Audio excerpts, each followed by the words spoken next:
Estelionato. Em Juiz de Fora, a Polícia Civil investiga uma suposta quadrilha especializada em aplicar golpes em empresas de aluguéis de containers. Pelo menos 3 empresários teriam sido lesados. Eles alugavam alguns containers por um tempo determinado. Só que quando o prazo terminava, o equipamento não era devolvido. Preocupação. Centro de Reabilitação da Fundação Clarice de Albuquerque, em Montes Claros, pode fechar as portas.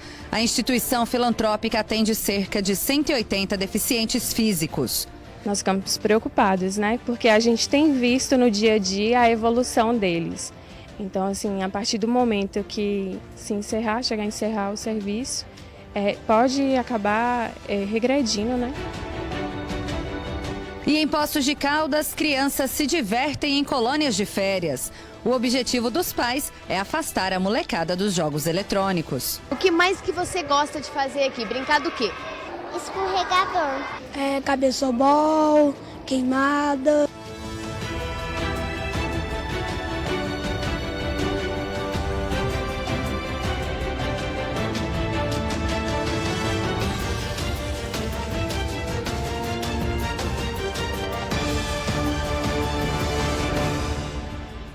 Olá, boa noite. O Mais Notícias desta sexta-feira começa mostrando que a Polícia Civil investiga uma quadrilha suspeita de aplicar golpes em empresas que alugam containers para transporte de cargas. Os criminosos se passam por exportadores, alugam os containers, mas não fazem a devolução. Inclusive, alguns foram vendidos para outras empresas. A investigação começou há 15 dias. A denúncia era de que uma quadrilha aplicava golpes em vários estados do Brasil. Só em Minas Gerais, o prejuízo chega a quase R$1 milhão. Os alvos dos criminosos foram pelo menos 3 agências de carga internacional. São empresas que alugam containers para o transporte de carga por navio ou avião. Segundo a Polícia Civil, integrantes da quadrilha entravam em contato com a vítima e diziam ser empresários do ramo de exportação. Eles alugavam alguns containers por um tempo determinado. Só que quando o prazo terminava, o equipamento não era devolvido. Ainda segundo a polícia, esses containers eram revendidos para várias empresas de todo o Brasil. Uma delas é esta que fica na margem da BR-040 em Matias Barbosa, na Zona da Mata. Os policiais civis estiveram no local e fizeram uma perícia em todos os contêineres que estavam no terreno. Eles conferiram o número marcado em cada um, que identifica o dono. 8 deles pertenciam ao navio contratado pela empresa alvo do golpe. Outros 12 tinham sido vendidos para clientes de cidades vizinhas. Acompanhados pela vítima, os policiais civis foram a vários pontos de Juiz de Fora à procura do restante dos contêineres. Um deles foi encontrado no bairro São Pedro. É aquele marrom que está com a porta aberta. A estrutura estava num restaurante. O dono disse aos policiais não saber que o equipamento era produto de crime. A mesma informação foi passada pelo empresário de Matias Barbosa. Eles alegaram que compraram também no Rio de Janeiro, indicaram inclusive quem foi o vendedor e alegaram que não tinham conhecimento da procedência criminosa. Esse empresário de Belo Horizonte foi contratado há cerca de 20 dias pelos criminosos. A negociação não levantou suspeitas e foi feita em nome de uma indústria de alimentos com bom nome no mercado. Os bandidos usaram documentos clonados para enganar a vítima, que prefere não ser identificada. A quadrilha, no meu entendimento, tem um conhecimento da área e descobriu um elo fraco que era na retirada desses contêineres vazios no terminal. E por mais que a gente faça um crivo, passando por CNPJ, avaliando e tal, fomos vítimas por pessoas que tinham conhecimento da área. A Polícia Federal e a Receita Federal também investigam o esquema de furto de containers.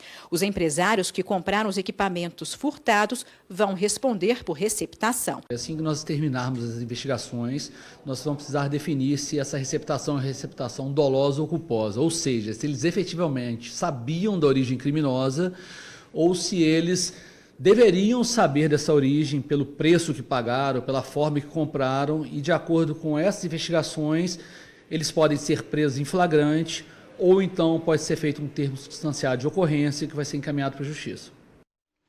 Um rapaz de 18 anos foi baleado em uma troca de tiros com a polícia militar em uma estrada rural de Carmo do Rio Claro, no sul de Minas. Ele e outros 3 suspeitos teriam fugido dos policiais após o furto de uma caminhonete. Um roubo seguido de perseguição, troca de tiros e que terminou com um bandido baleado e outros 2 presos. Isso aconteceu na cidade de Carmo do Rio Claro, na zona rural, durante a tarde de ontem. A história é a seguinte: 3 bandidos roubaram uma caminhonete em Passos e logo em seguida fugiram pela rodovia sentido Carmo do Rio Claro. Quando chegaram no trevo da cidade, eles foram abordados pela polícia. Os policiais fizeram o bloqueio, deram a ordem de parada, mas os criminosos não obedeceram e seguiram em alta velocidade por uma estrada de terra. A polícia então iniciou a perseguição até que os criminosos perderam o controle do veículo, bateram em um portão e logo em seguida bateram também em um muro. Nesse momento eles desceram do carro, nenhum deles ficou ferido e, segundo os militares que estavam na ocorrência, esses bandidos começaram a atirar contra os policiais, que, é claro, revidaram. Então houve ali uma troca de tiros. Nisso, um dos criminosos foi atingido, o Igor dos Reis Miranda, de 18 anos, enquanto os outros 2 conseguiram fugir.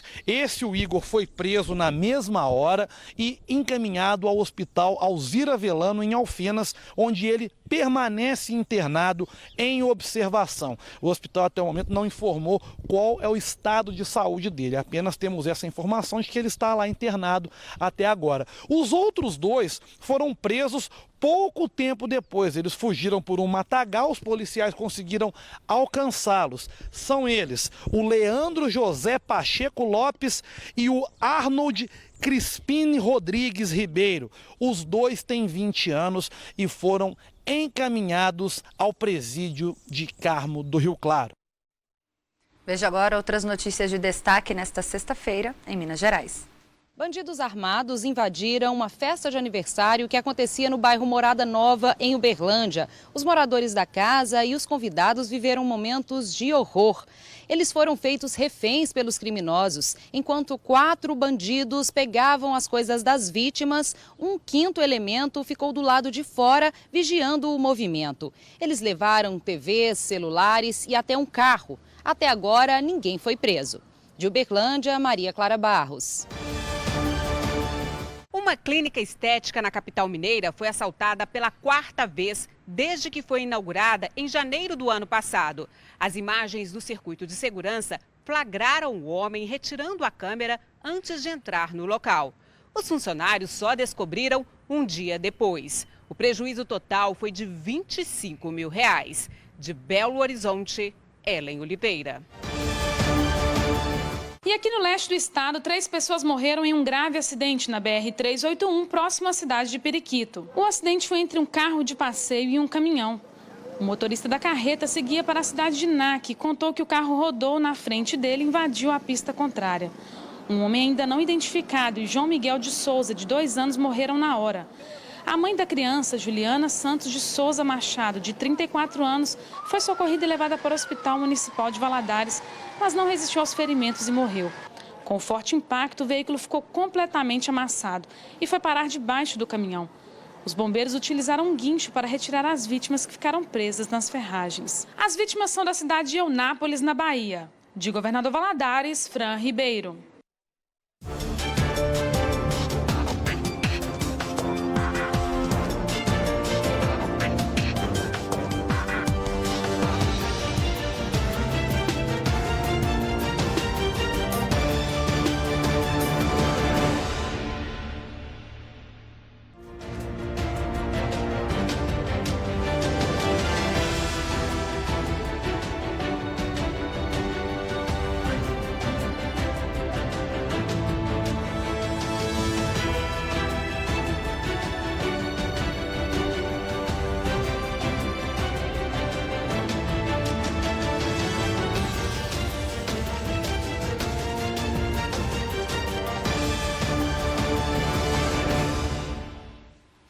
A gente volta falando de economia. Você já emprestou seu nome para alguém?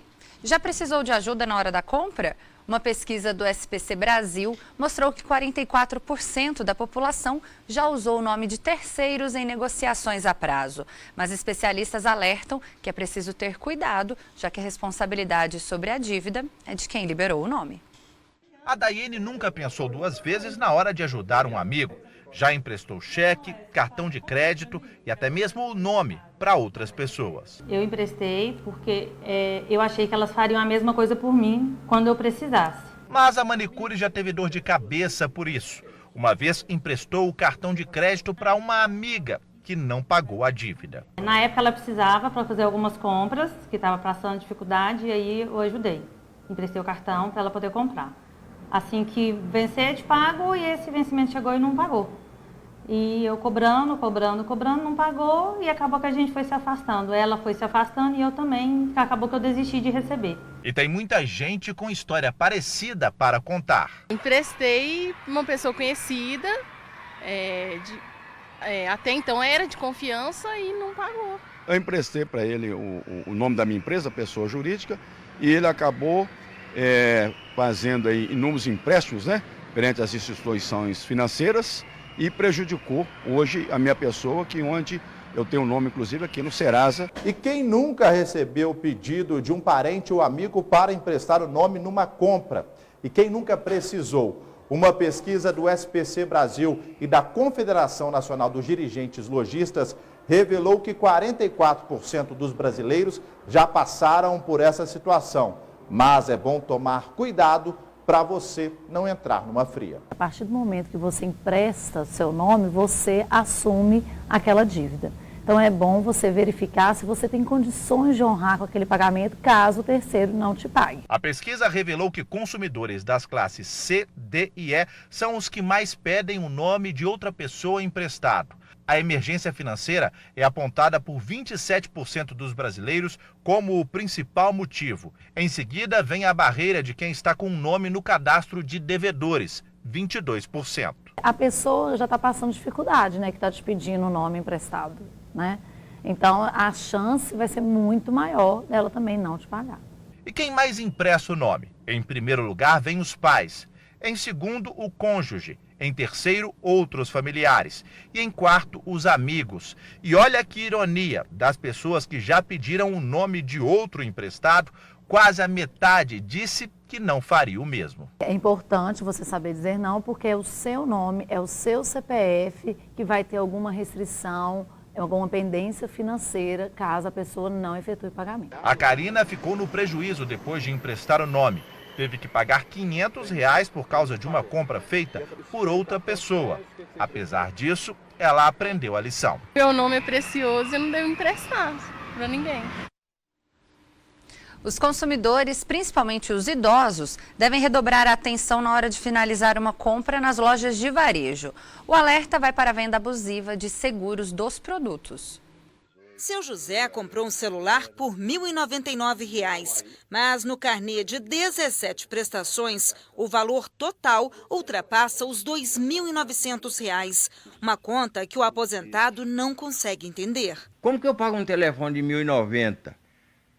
Quase R$ 3.000, onde é que estão os impostos? Cadê a nota fiscal para poder declarar, né, para comprovar os impostos que eu estou pagando aí? A resposta está nestas folhas. O idoso de 63 anos, que tem apenas a 4ª série do ensino primário e dificuldade para ler sem os óculos, assinou sem saber do que se tratava. A gente acha que está se tratando com uma pessoa séria, né? E, na verdade, e aí joga esse punhado de papel para a gente assinar. A gente, sabe, você nem imagina o que está correndo ali. Idosos e pessoas de pouca instrução são as que mais procuram o PROCON, trazendo esse tipo de reclamação. De acordo com o órgão, vendedores mal intencionados aproveitam a vulnerabilidade dos clientes e empurram produtos e serviços desnecessários, visando apenas a comissão. Nós sabemos que esses seguros, não há nenhuma ilegalidade em vendê-los, mas eu acho que o interesse tem que partir do consumidor, consumidor ele entender o que é cada seguro, para evitar situações exatamente da venda de um seguro, de uma cobertura financeira, que é quando você está desempregado e o seguro paga as prestações, para uma pessoa que é aposentada, ou seja, ela jamais estará desempregada. Então isso é um absurdo. Esse tipo de abuso acontece principalmente em lojas de eletrônicos e eletrodomésticos. Uma dica importante, segundo o coordenador do PROCON da Assembleia, é evitar deixar os idosos saírem às compras sozinhos. Os idosos são considerados, inclusive, hipervulneráveis, exatamente porque eles não têm esse discernimento e esse conhecimento. A recomendação é que, primeiramente, o cliente tente resolver o problema na loja. Seu José não conseguiu e, por isso, acionou o PROCON depois de pagar 10 prestações do carnê. Agora ele quer o que pagou a mais de volta. Eu acho que eu já paguei esse telefone muito bem pago.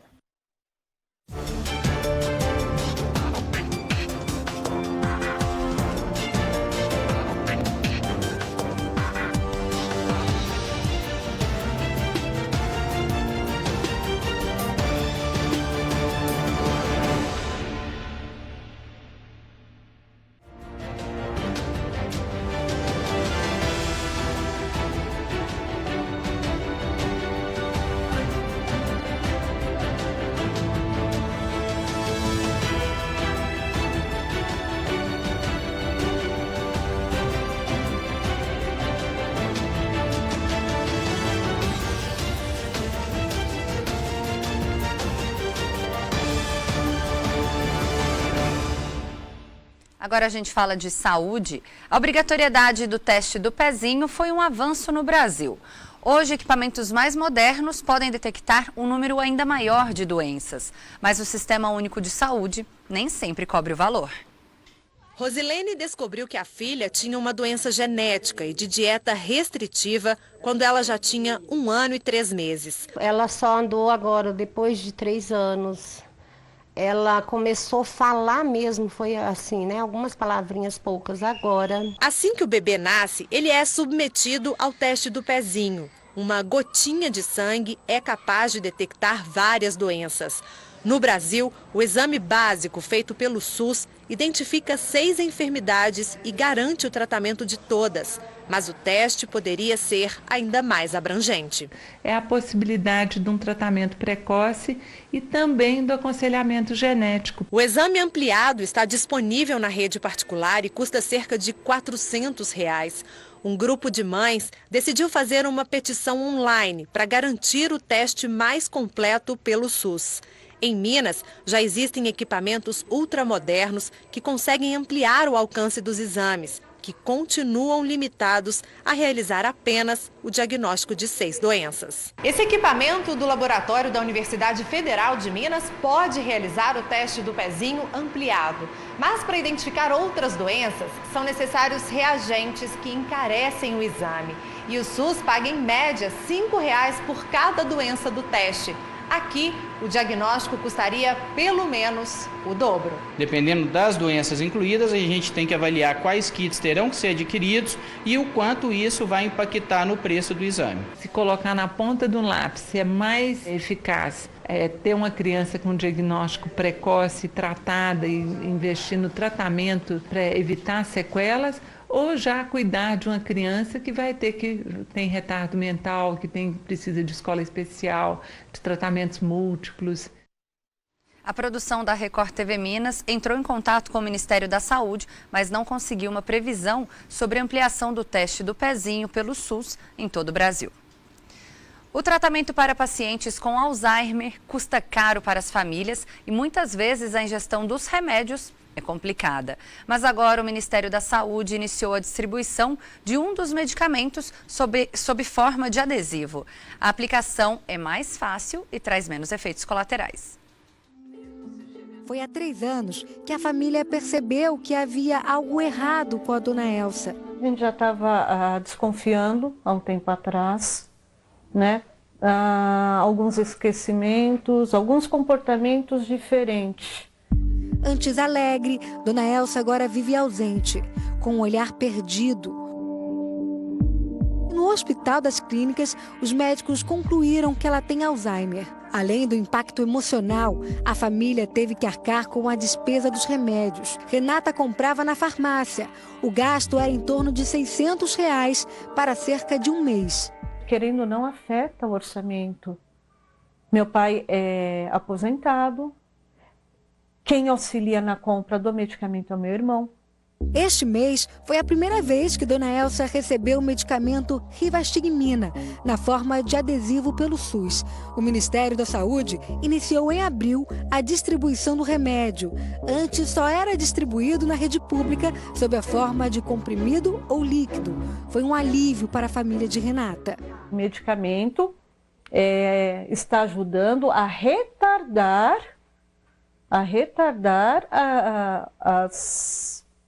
as consequências que são inevitáveis.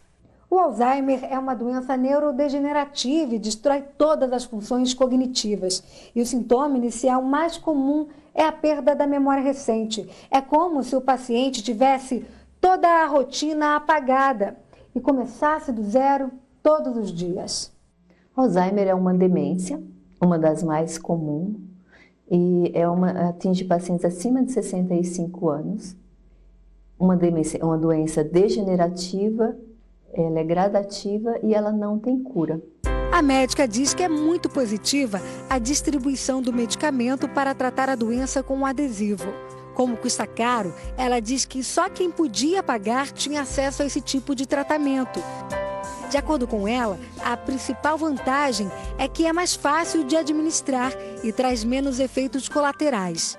Pela forma como é sintetizado, ele não sofre esses efeitos colaterais de enjoo, de inapetência e fica muito mais fácil também o manuseio, tudo isso. Mas seu Zelindo, marido de Dona Elsa, reclama da burocracia para conseguir o benefício. Parece que 12 ou 14 exames de sangue, tem que fazer uma tomografia do cérebro, mais os representantes legais, mais a médica tem que preencher um formulário violento ali, sendo avaliado por outros médicos. Para conseguir o medicamento no SUS, é preciso apresentar alguns documentos, entre eles cópias do Cartão Nacional de Saúde, de identidade e comprovante de residência. É necessário ainda levar, além da prescrição médica, os documentos exigidos nos protocolos clínicos e diretrizes terapêuticas publicados na versão final pelo Ministério da Saúde, conforme a doença e o medicamento solicitado. O laudo para solicitação, avaliação e autorização de medicamentos do componente especializado da assistência farmacêutica. O Ministério da Saúde informou que o adesivo já está disponível nas unidades de saúde de todo o país. Para Renata, ainda falta dar um pouco mais de facilidade para a retirada do medicamento. Muitas pessoas desistem no meio do caminho, por falta de informação, porque não têm acesso. Gente, não é justo, poxa vida. O que tiver ao meu alcance, eu farei como filha e farei como cidadã. O Centro de Reabilitação da Fundação Clarice de Albuquerque, em Montes Claros, pode fechar as portas por causa das poucas doações. A instituição filantrópica atende cerca de 180 pacientes que são deficientes físicos e conta com o apoio de voluntários. Para tentar reverter a situação, um bazar foi organizado pela comunidade. No bazar, roupas, calçados, artigos, acessórios, tudo muito conservado. Tem peças a partir de R$2. Bonito, organizado. Pelas peças que a senhora viu, vai levar alguma? Vou. O objetivo é arrecadar fundos para o Centro de Reabilitação da Fundação Clarice de Albuquerque, que pode fechar as portas. Hoje ela não tem um recurso específico, né, de governo e outros órgãos. E nós suscitou, né, no coração lá dos funcionários de reunir e pedir dos amigos roupas. Aí foi aparecendo lojas nos doando e foi tomando uma proporção bem grande. A instituição filantrópica atende deficientes físicos e conta com o apoio da comunidade e do trabalho voluntário. Esse mês nós estamos com um débito de R$7.000. Até então a gente tinha um projeto, né, que pagava o quadro de funcionários. E aí no mês de maio ele se encerrou e nós começamos a fazer alguns eventos para estar arcando. Aí inclusive o bazar é um desses. Dona Diomara resolveu aproveitar e comprar roupas para toda a família. Mas a visita também tem outro objetivo. É uma forma da gente ajudar também, né? Eu ia passando, vi, porque eu sempre gosto de entrar para ajudar e vou me colocar à disposição também para ajudar no que for preciso. A Fundação existe há mais de 30 anos e atende 180 deficientes físicos da cidade que recebem acompanhamento escolar, atendimento clínico e até social. O centro de reabilitação é voltado para as pessoas que têm mais de 18 anos. Nós temos 3 ambiências, que é a ambiência de vivência, a ambiência de corpo em movimento e de arte e expressão. Dentro da ambiência de vivência, nós oferecemos atividades de vida diária, onde temos culinária, ensinamos a amarrar um cadastro, vestir uma blusa, abotoar, tomar um banho. Aí na de corpo e movimento é mais voltado para os esportes e na de arte e expressão é mais dança, temos um grupo de percussão. Estes vídeos foram gravados antes das férias. Os alunos fizeram vários tipos de apresentações, como música e dança. A iniciativa teve um tom de despedida no centro.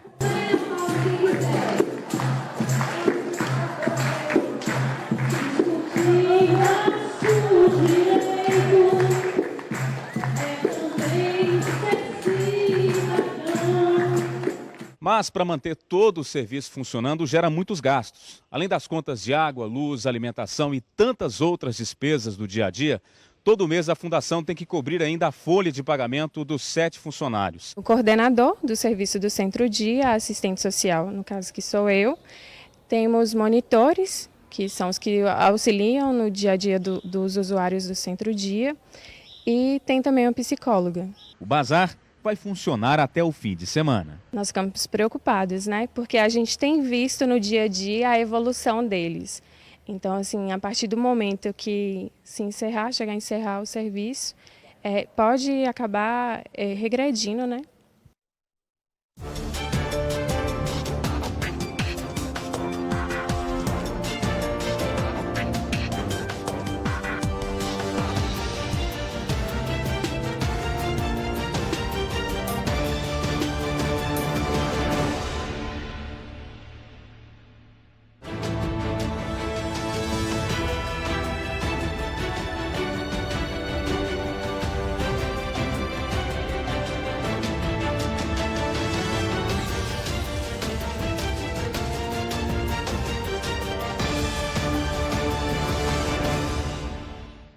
Em Juiz de Fora, um projeto oferece de graça refeições a pessoas carentes. A Sociedade Beneficente Sopa dos Pobres foi criada há quase 90 anos e serve 200 pratos todos os dias, de segunda a sexta-feira. A Sociedade Beneficente Sopa dos Pobres funciona neste prédio, no centro de Juiz de Fora. Hoje conta com 6 funcionários e 13 voluntários, que se revezam para servir 200 refeições por dia, de segunda a sexta-feira. Dona Luzia, de 63 anos, trabalha no projeto social desde 1982. Ela é a funcionária mais antiga e adora o que faz. Faz parte da minha vida, é bom trabalhar aqui.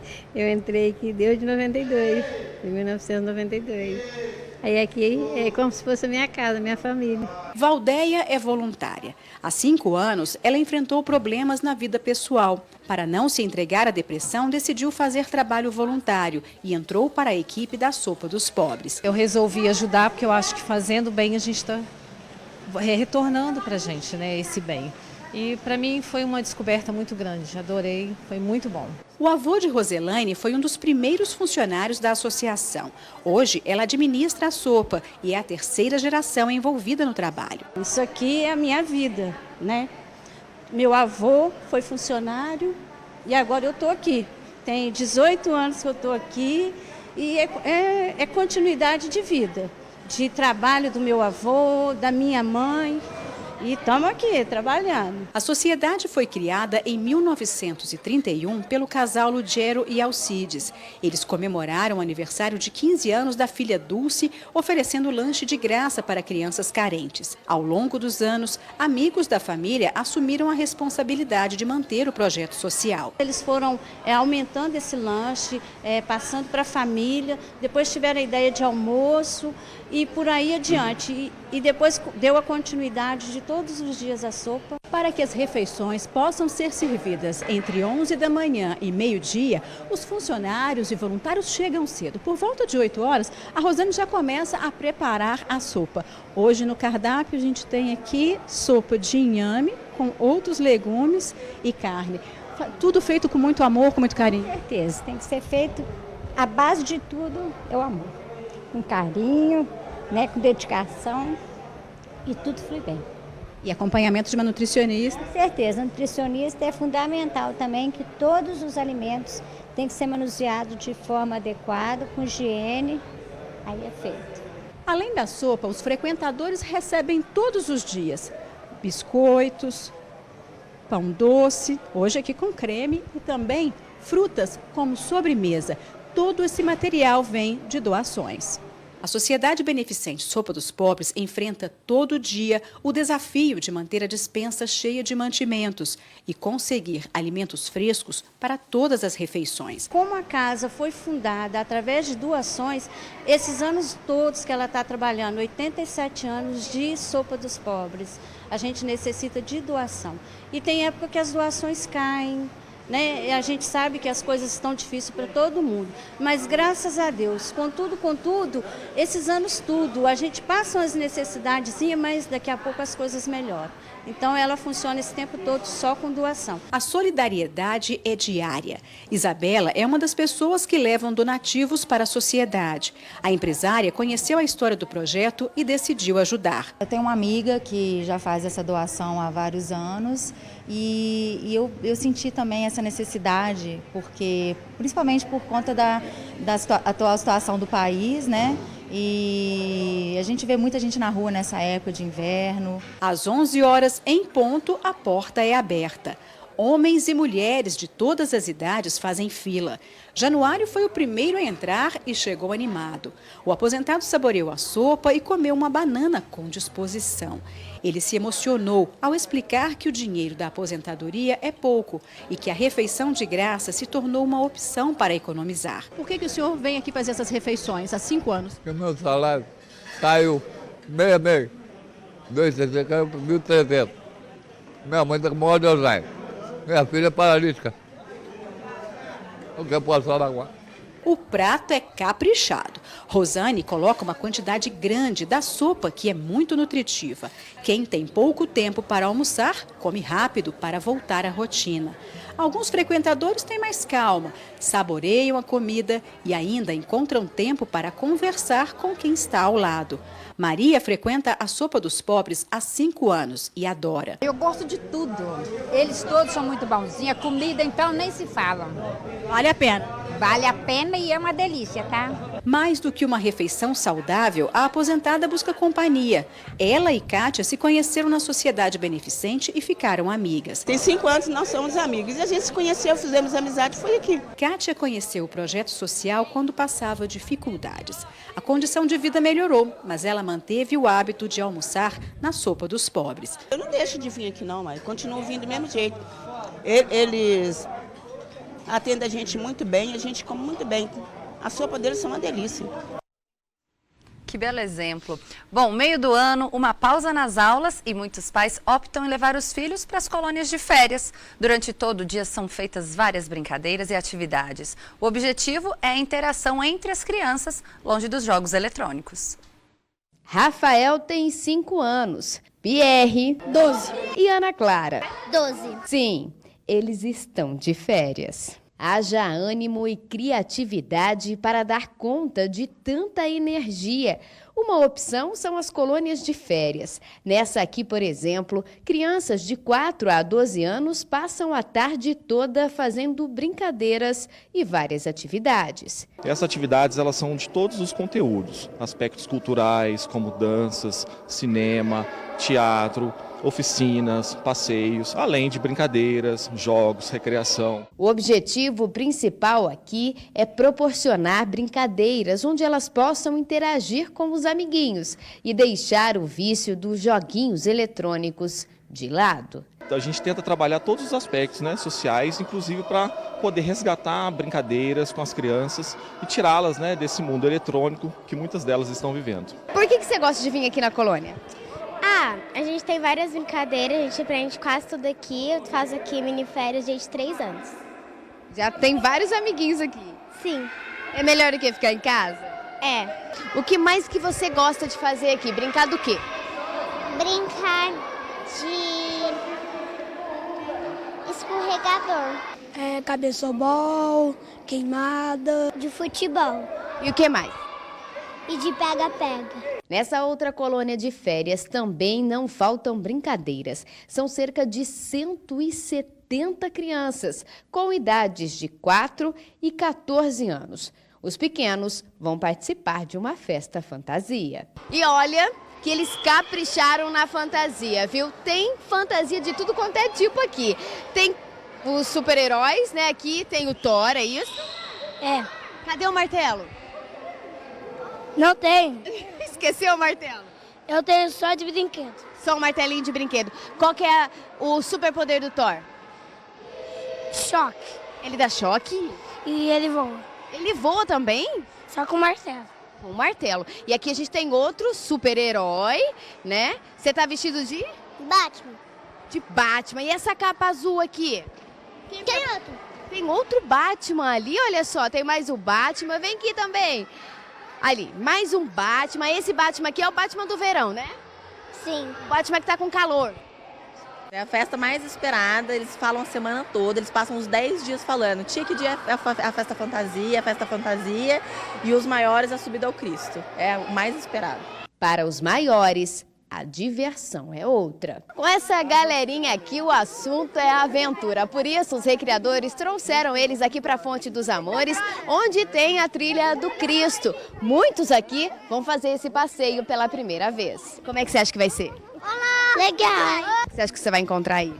Bastante bicho. A entrada na trilha é pura festa. Animados, eles seguem pelo trajeto cheio de muita aventura e natureza. Um percurso difícil, íngreme e cheio de obstáculos, que as crianças fizeram em pouco mais de 1 hora. O suficiente para deixar as crianças assim, quase sem nenhuma energia. É difícil subir, né? Mas tamo aí.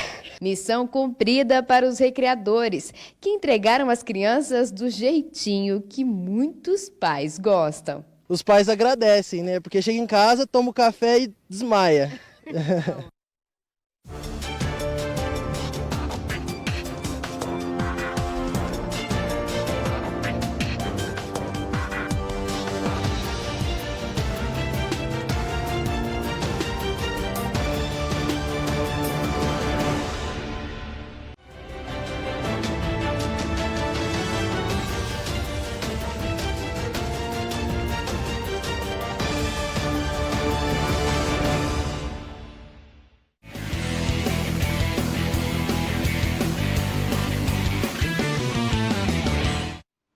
Vamos falar agora de futebol. Nos jogos de ontem, no Brasileirão, apenas um jogo com vencedor. Na estreia do atacante argentino Barcos, o Cruzeiro venceu o América de virada no Mineirão. Para encarar o América, Mano Menezes mandou a campo um Cruzeiro modificado. E a principal novidade, esse cara aí, Hernan Barcos, fez a sua estreia e queria jogo. Foi ele quem iniciou a jogada que terminou com um gol de Thiago Neves, mas a arbitragem marcou o impedimento.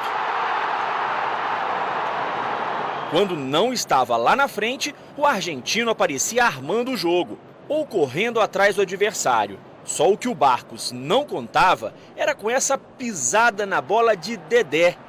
Christian aproveitou e marcou esse golaço no ângulo. América 1-0. Mas o Coelho não teve nem tempo de comemorar. Robinho apareceu livre na área. João Ricardo salvou, só que no rebote a Arrascaeta deixou tudo igual, 1-1. O Pirata voltou a aparecer. e armou mais uma jogada, que terminou em gol, mas outra vez anulado pela arbitragem. No segundo tempo, o camisa 28 continuou participando das jogadas de ataque do Cruzeiro, mas foi Robinho que, com o peito, desempatou o jogo, depois do cruzamento de Arrascaeta. Cruzeiro 2-1. Logo depois do gol, a participação de Barcos foi encerrada.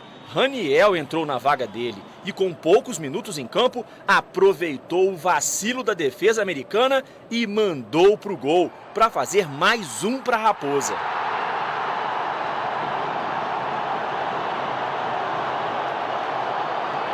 E ele ainda quase fez mais um. Thiago Neves e Robinho também tentaram o quarto do Cruzeiro. Lá atrás, Dedé quase deu um pouco mais de emoção, mas ficou nisso. Cruzeiro 3, América 1. O torcedor chamou a equipe, apoiou o Dedé, cantou o nome do Dedé, cantou. Em poucos minutos nós empatamos o jogo, né?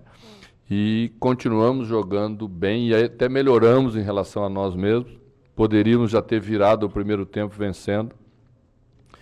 E com muito mérito e jogando bem, né, praticamente todo o jogo, viramos o resultado. No Clássico Paulista, Santos e Palmeiras empataram no Pacaembu. O resultado não foi bom para as duas equipes. Gustavo Scarpa finalmente pôde matar saudade da bola. O atacante ficou 4 meses sem entrar em campo por causa de uma briga jurídica com o ex-clube, o Fluminense. Eu estava tão bem, né, aqui no Palmeiras e infelizmente por força maior aí, acabei ficando afastado, mas o Palmeiras me deu todo o apoio e eu sou muito grato a Deus por estar de volta. Mas quem roubou a cena foi um outro palmeirense, Lucas Lima, que defendia o Santos até ano passado. Era só o jogador tocar na bola que recebia um show de vaias. E na quarta vez que enfrentou o ex-clube, enfim, marcou. O meia recebeu do William, girou e bateu no cantinho do gol do Vanderlei. A comemoração foi bem perto da torcida santista. E o Lucas levou cartão amarelo. Estamos então aqui colocar alguém realmente na torcida com uma camisa verde para a gente buscar esse cara e a gente comemorar com eles. Hoje foi torcida única, não tem aonde comemorar. Lucas Lima estava impossível. No final do primeiro tempo, depois de Gustavo Henrique salvar o Santos, ele aproveitou o rebote, mas Vanderlei defendeu. Na etapa final, Gustavo Henrique de novo salvou os santistas, mas dessa vez foi lá na frente. Após Felipe Melo desviar no travessão, o zagueiro aproveitou o rebote e empatou. No finalzinho, Vanderlei e a trave salvaram o Santos da derrota. E ficou tudo igual, 1-1. Resultado amargo para os dois lados. O Palmeiras não conseguiu se aproximar dos primeiros colocados. Está a 7 pontos do líder Flamengo. E o Santos segue pertinho dos 4 últimos, apenas 1 ponto da zona de rebaixamento. E o técnico Jair Ventura segue ameaçado. Vão chegar os reforços junto com o pessoal que a gente tem aqui. Com certeza, tenho certeza que o Jair vai dar muita alegria para o torcedor santista. Já em São Januário, o clássico entre Vasco e Fluminense também não teve vencedor, tudo igual. O Vasco estava em casa, mas o Fluminense não estava disposto a se comportar como um bom visitante. Sornosa não caprichou no chute e perdeu a chance de colocar o tricolor em vantagem. No segundo tempo, o Vasco tentou mostrar que em casa é ele quem manda. O problema é que Wagner errou feio o alvo. O goleiro Júlio César deu uma colaborada, cortou mal e no rebote Andrés Rios aproveitou para fazer 1-0 para o Vasco. Depois o goleiro do Fluminense falhou de novo, mas dessa vez Rios não mandou a bola na rede. Enquanto um goleiro falhava, o outro pegava tudo. Pedro cabeceou a queima-roupa e Martim Silva fez defesa sensacional. Na sobra, Pablo Diego acertou a trave. O goleiro vascaíno parecia uma barreira intransponível. Mas o Fluminense não desistiu e no finzinho conseguiu empatar o clássico. Aos 44 minutos, a defesa do Vasco bobeou e Pedro, de frente para o gol, colocou a bola na rede. 1-1, placar final. Infelizmente a gente tomou um gol, que pode acontecer em qualquer jogo como esse, principalmente se tratando de um clássico. A tendência é que a gente possa melhorar bem o nosso rendimento e buscar as vitórias necessárias para subir na tabela. Outros 2 jogos fecharam a rodada da reestreia do Brasileirão. Atlético Paranaense e Inter e Chapecoense e Bahia também empataram. William Potker dividiu com o goleiro Santos e colocou o Internacional na frente do Atlético Paranaense. Rafael Veiga bateu de fora da área e empatou a partida. Paulo André fez o gol da virada do Atlético. Mas o Inter foi em busca do empate. Wellington Silva bateu colocado. Final Atlético Paranaense 2, Internacional também 2 na Arena da Baixada. E o estreante Gilberto, ex-São Paulo, marcou o gol do Bahia na Arena Condá. Osman aproveitou o cruzamento para fazer o gol da Chapecoense. O jogo terminou tudo igual, 1-1. E nesse fim de semana tem rodada completa do Campeonato Brasileiro. Confira. Pela Série C, amanhã o Tombense joga em casa, em Tombos, às 3h30 da tarde, contra o Ipiranga de Erechim. No domingo, o Tupi pega o Luverdense às 5 da tarde no Mato Grosso. Pela Série B, o Boa Esporte joga amanhã, às 7 da noite, em Varginha, contra a Ponte Preta. Pela Série A, amanhã tem 2 clássicos. Às 7 da noite tem Flamengo e Botafogo no Maracanã. E às 9, São Paulo e Corinthians no Morumbi.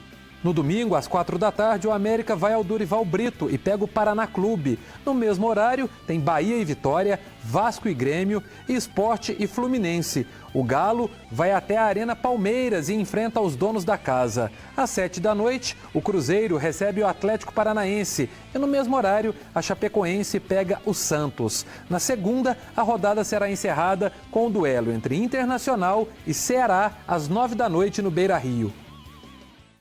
Bom, o Galo vai enfrentar o Palmeiras no domingo. No time, algumas mudanças devem acontecer, já que Edinho sentiu uma fisgada na coxa esquerda na última partida contra o Grêmio. Mas o que esperar de um Atlético com tantas novidades no elenco? A primeira partida do Atlético depois da Copa da Rússia não foi aquela coisa toda que o torcedor esperava. Não gostei. Para mim, um time totalmente desentrosado. Pelo amor de Deus, tá pior do que a seleção brasileira. Tem que levar no bom humor. Tem que levar no bom humor, porque senão a gente sofre do coração, né? Pedir o presidente e a diretoria para repensar um pouquinho sobre a questão do elenco aí, investir mais, né? Vendeu todo mundo e não tem peça de reposição, não tem nada e tá do jeito que tá aí. Foi ruim mesmo, né? Eu sou estrangeiro, mas torço pra Galo de qualquer jeito. Você é da onde? Do México. Do México? É mesmo. E torce pro Atlético? É, o Galo. Com a palavra, o técnico do time. A gente não pode tomar esse jogo como referência, é o primeiro jogo de vários jogadores ali, entre eles, né? A bola aérea tem se tornado um perigo. A equipe já sofreu 10 gols assim até agora no campeonato. E para o técnico do time alvinegro, o elenco não falhou só no setor de criação não, viu? Reconhecer que fomos ineficientes, acho que defendendo e atacando. Acho que a gente tem um potencial grande. Devido a esse desentrosamento, essa chegada dos reforços, a gente entende que vai precisar de tempo. Mas e aí, sobre os novos reforços? Será que dá para tirar algo de positivo? O Wellington foi muito bem, meu modo de ver. Um jogador que mostra que veio aqui para jogar, que veio para acrescentar o grupo. Mas os outros também, a gente entende que o Ceará está chegando, mas é um jogador de muita qualidade, não precisa provar nada para ninguém, tem um histórico muito grande na Colômbia. E o que o torcedor pode esperar do time contra o Palmeiras? Agora vamos ver se entrosa mais, né? Acho que não vai conseguir vencer o Palmeiras, não. Tá difícil. Tá impossível. Se vier um empate, tem que soltar foguete. Palmeiras vai ser um 7-0 no Galo. Isso tudo? Misericórdia. Agora vamos dar um giro no futebol internacional. O goleiro Alisson, de 25 anos, da seleção brasileira, vai jogar no Liverpool da Inglaterra. O clube inglês pagou mais de 330 milhões de reais para a Roma da Itália. O goleiro, que agora é o mais caro da história, acertou o contrato por 5 anos. E quem está com moral mesmo é o Vinícius Júnior, ex-Flamengo. Com apenas 18 anos, o jogador foi apresentado hoje no Real Madrid. Com a presença de Ronaldo Fenômeno, o ex-jogador do Flamengo foi apresentado no Santiago Bernabéu. Vinícius Júnior foi contratado em maio do ano passado pelo equivalente a 164 milhões de reais. O Real precisou esperar o atleta completar 18 anos para então contar com o futebol dele. Mas os jornais espanhóis especulam que na primeira temporada o atacante será emprestado. Raio Vallecano e Getafe aparecem entre os times que podem receber o brasileiro. Você já cumprimentou seu amigo hoje? Ainda não? Hoje é o Dia do Amigo e o Dia Internacional da Amizade. O nosso repórter Rafael Silva foi até o Lar São Vicente de Paula, em Varginha, e conheceu histórias bem legais. Seu Antônio Roque, de 76 anos, mora no Lar São Vicente de Paula, em Varginha, há 4 meses. Ele é deficiente visual e não gosta nem de lembrar como era a vida antes de chegar no asilo. Muitos anos marcados pela solidão. Eu passei sozinho durante uns 40 anos.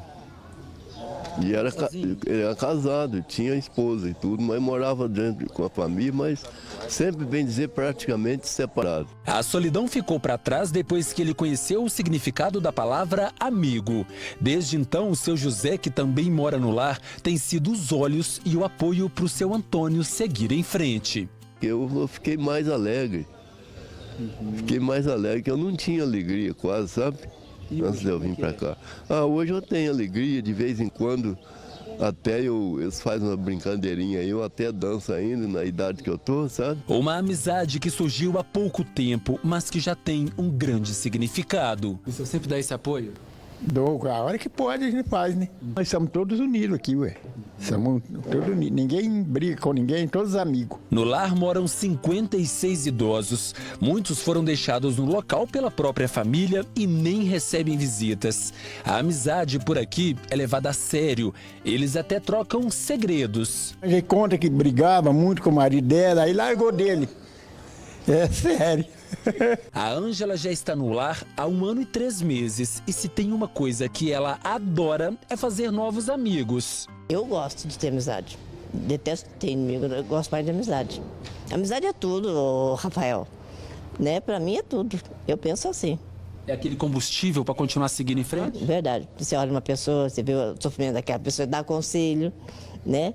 Eu gosto demais dos outros. São laços de amizade que surgem e crescem com o passar do tempo. A Ângela tinha dificuldade em se comunicar com seu Ademar, isso porque ele é deficiente auditivo. Ela então resolveu fazer aulas de Libras, uma forma de ter o amigo cada vez mais perto. Para conversar mais com ele, com os outros, tem mais gente aqui sem ser ele. E eu gostei, adorei a aula de Libras, muito bom. Fortalecer ainda mais essa amizade? Mais amizade. E a cabeça também, né? O Dia do Amigo foi criado por um médico em 1969, na Argentina. Ele se inspirou na chegada do homem à Lua, em 20 de julho do mesmo ano. Na época, muita gente acreditava que era possível fazer novos amigos em outras partes do universo. Mas, para isso, não é preciso ir tão longe. Os amigos podem estar mais perto do que a gente imagina. Seu Randall, de 68 anos, está no lar desde março e garante que o maior prazer que já ganhou foi a oportunidade de fazer novos amigos. Cria o Raiz, cara, que ele tem um joguinho dele de dominó e até com a cartinha na mão. E ele, um senhor mudo, sabe, ele diz, passa aqui, ele vai lhe dando um sinal um com o outro, ele já entende até o modo do mudo jogar lá e é assim, sabe, é um passatempo que eles têm, inclusive até eu de vez em quando às vezes jogo com eles. De vez em quando a dona Vanice fica assim, sozinha. Mas não se engane, basta aparecer alguém que ela já quer logo fazer amizade. A sua tia tinha perguntado agora há pouco o meu nome. Qual que é o meu nome? Rafael. O que mais a senhora perguntou pra mim? Eu perguntei tudo. Tudo, não foi? Tudo. Já viramos amigo? Meu amigo. Então dá um abraço de amigo ou não?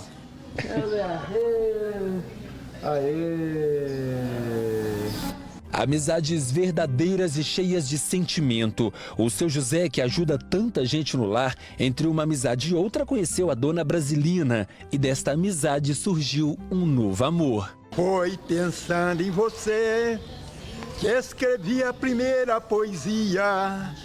Chorei de alegria quando eu te conheci. Me conta uma coisa. Que amor todo é esse? Não, esse é amor à primeira vista ainda. É? Vai sair casamento desse amor? Vai sair casamento.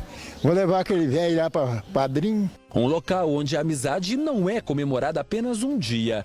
Um sentimento que ajuda a dar mais cor na vida do seu Expedito. É bom, né? Passo umas horas a mais, né? Distraída, né? Contando os causos bons, um caso bom. Caso ruim, não.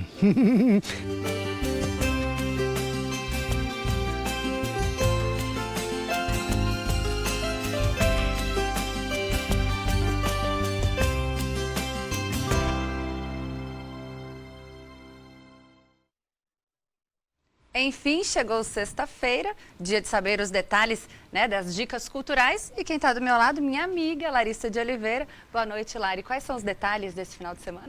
Boa noite, Letícia. Boa noite a todos de casa. E olha que hoje a agenda está recheada. Vamos ver? No norte, hoje tem também o 18º Arraial de Cachoeira do Manteiga, em Buritizeiro. Nesta sexta se apresentam os Feras do Baile e Genival Almeida. No sábado, o show é do trio Caça-Níquel e o Pesadão. Já no domingo, canta Rick Swingão e DJ Dica. A entrada é gratuita. A peça teatral A Ratoeira está em cartaz nos dias 21 e 22 no Centro Cultural Hermes de Paula, em Montes Claros. A Ratoeira é inspirada no conto Os Três Ratos Cegos. As sessões acontecem às 7 da noite. No sul de Minas, amanhã tem a banda Sete Mares no Help Pub em Varginha, a partir de 10h30 da noite. Eu só queria te contar que aquele tempo eu não podia fazer mais por nós. Estava errado e você não tem que me perdoar. De Ludmilla fazer a festa por lá. Eu sou dessas que joga e não para, e que faz o que pensa só pra causar. Eu cheguei pra acabar com a tua marra, hoje eu saí de casa pra rebolar. Eu vou sentar.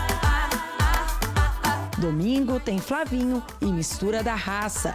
O evento é gratuito. A 45ª Expo Agro de Mar de Espanha também já está acontecendo desde quinta-feira. Hoje quem comanda a festa é Nayara Azevedo. Não sei se tô na cara dela ou bato em você, mas eu não vim atrapalhar essa noite de prazer. E pra chutar pagar a dama que lhe satisfaz, toma aqui uns 50 reais. Amanhã também tem Ferrugem no Terraço em Juiz de Fora a partir de 11 da noite. O que eu não faria pra esse amor vencer? Que louco eu seria de perder você. Sem o teu carinho eu não sou ninguém. Você me faz tão bem, você me faz tão bem. E ainda Guilherme Arantes no Hotel Green Hill a partir de 10 da noite. À meia-noite, à meia luz, sonhando, daria tudo por meu mundo e nada mais. No Teatro Solar, às 6 da tarde, tem Aguinaldo Timóteo cantando os grandes sucessos de Calbi Peixoto. Em Ibitipoca, Humberto Gessinger se apresenta na 3ª edição do Ibitipoca Beer, festival de cervejas artesanais, no Alphaville Chalés, a partir de 2 da tarde. Não aguento mais um dia menos, são fatais pra quem tem sonhos pequenos. Sonhos são pequenos. De hoje até 28 de julho tem o 19º Festival Cultural de Matias Barbosa. Bares, restaurantes e atrações culturais fazem parte da programação. Larissa, e tem artista, né, com a agenda lotada e arrasando nas nossas regiões, né? É verdade, Letícia. Esse é o caso da dupla César Menotti e Fabiano. E como nós acabamos de ver na agenda, neste fim de semana, os cantores vão se apresentar em 2 regiões da nossa área de cobertura. Hoje o show é em Imbicas, na Zona da Mata, e amanhã em Brasília de Minas, no norte do estado. Lembrando que os irmãos fazem sucesso desde 2004, quando o primeiro álbum da dupla foi lançado. A carreira dos músicos começou em Belo Horizonte, quando eles cantavam em bares e casas de shows. Você já escolheu onde você vai? Porque a agenda é muito extensa. Ah, não escolhi ainda não, mas tem muita opção, viu? Pois é. Bom, muito obrigada, Lari. Até semana que vem. Obrigada a você, boa noite. Um ótimo fim de semana para todo mundo. Mais notícias fica por aqui, mas na semana que vem a gente está de volta.